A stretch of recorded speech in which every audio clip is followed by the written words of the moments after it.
fit.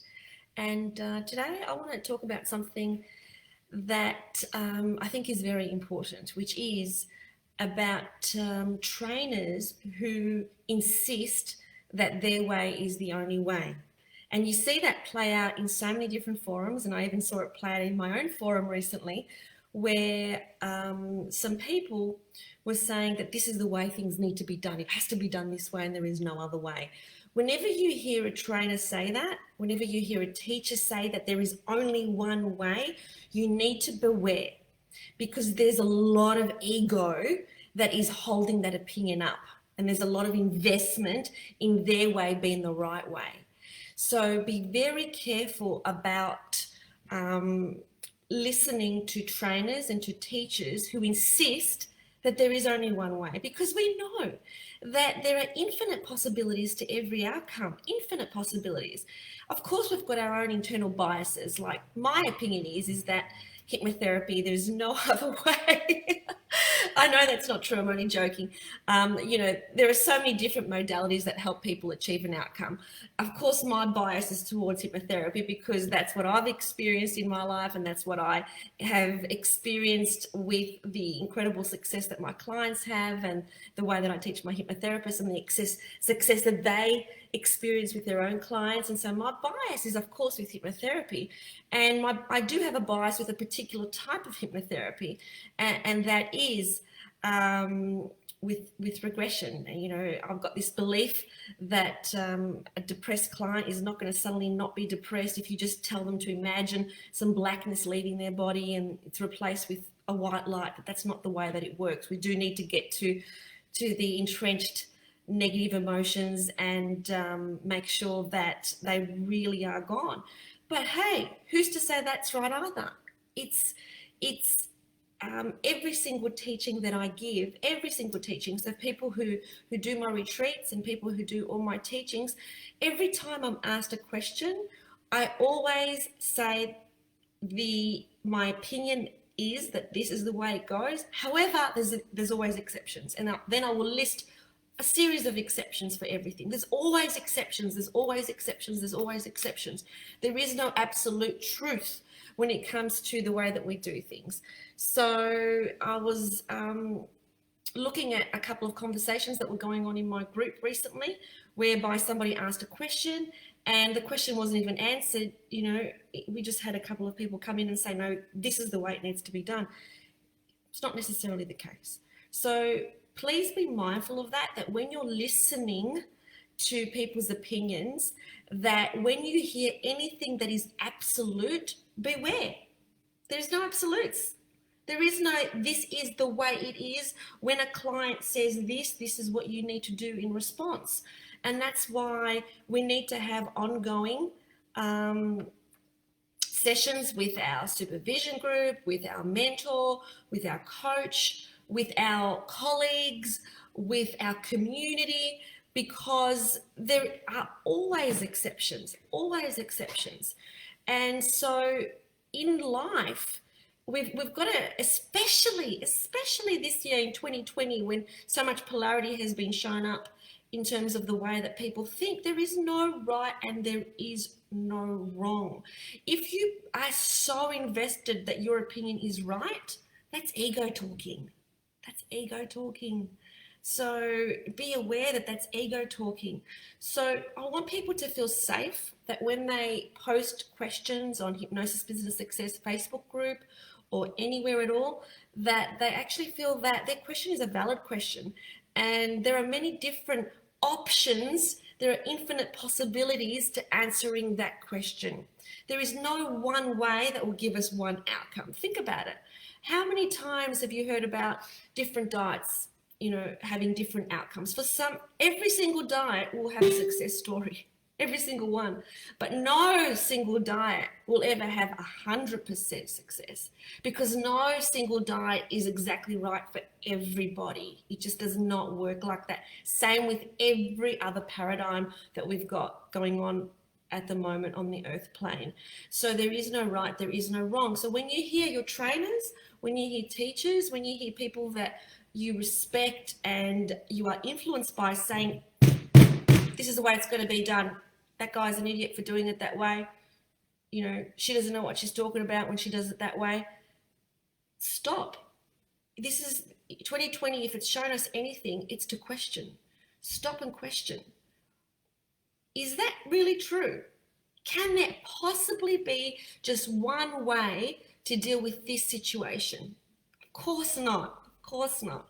So that's the warning that I want to give you today, is to question everything. I know that with me, from the moment that I was trained, I questioned straight away everything that was taught to me.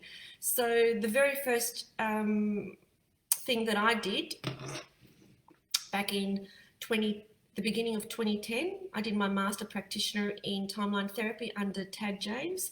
And sure, there was gold that I got from there. Gold, which I've since modified, changed, transformed, and completely changed everything from that. But there were certain things that were said right from the outset. And even with my lack of experience, I knew that that wasn't my truth. So that it has to resonate with your truth.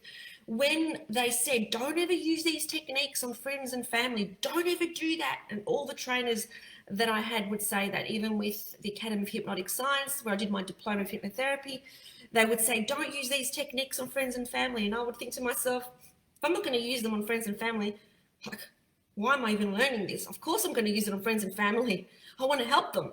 And so you need to question and determine for yourself as to what resonates with you. What resonates with you. And so my message is, when you hear people saying that this is your truth, this is your truth, we need to question, is that my truth? How does that feel? Now, it might feel okay, so it might be my truth, or it may not be my truth, in which case, thanks very much. I'm not going to blame you. I'm not going to say you're an idiot. I'm not going to say you're a dickhead. I'm just going to thank you for your opinion, wish you all the best, and I'll determine my own truth. And so when you do, select mentors and coaches and teachers and trainers, you need to go with the people that you resonate with. Okay, so you need to go with the people but even when you go with the people that you resonate with, question, is this good for you? Does this feel good for you? Is this right for you? Is this resonating in here? And if it's not, do it a different way. Because my business, how it became the business that it is today, with 5 clinics around the world and with having trained 2,000 hypnotherapists, is by doing things my way, learning the best, but doing things my way, and questioning, improving, constantly seeking feedback. So whenever a client said something, anything that was in any way constructive feedback, I would take that constructive feedback. I wouldn't take it as personal, and I would change the way that I did things so that the next client had a better experience. And then 10 years later, this is a system and a structure that's been transformed over and over and over and over again, and it continues to be. So I've run 30 different retreats for my therapist system, and yet it continues to be improved. Every retreat is better than the one before. It just continues. It's just a continuing improvement process. There is no end where it's perfect at this point in time. Hey, Karen, good to see you. So Karen is saying, look how many techniques there are, that you've got to be flexible in all situations because people are different. Absolutely, Karen. So, when my HypnoFit partners, my licensed partners, when they were signing the contracts, and they all asked the question, is it okay if we use other techniques, apart from the HypnoFit techniques? And I said, not only is it okay, it's actually expected that you do. It's expected that you are that well-rounded therapist, that if you're in the moment and your intuition tells you this is the technique that you need to use right now, use it. That's what I want you to do. So look for people who bring up other people, other trainers, and don't put them down. Okay, look for those people. Look for the people that never use absolutes. Never say there's one right way and there's one wrong way. Okay, be very weary of that approach. Very, very weary of that approach, because that's an inflexible trainer. Be very weary of the trainer that doesn't say, and these are the types of exceptions that we would have for this type of situation. So the 2020, the year of questioning, the year of absolutely questioning everything that's going on around us. And it's a good thing to do.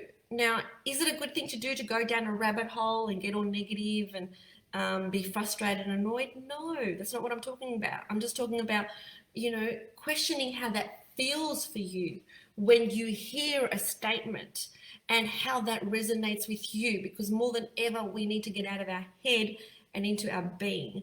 So I hope that that's been helpful to you. If it has, please put a comment down below. If you've heard it at a later point in time, please put #replay so that I can see that you have seen it, and have a wonderful day.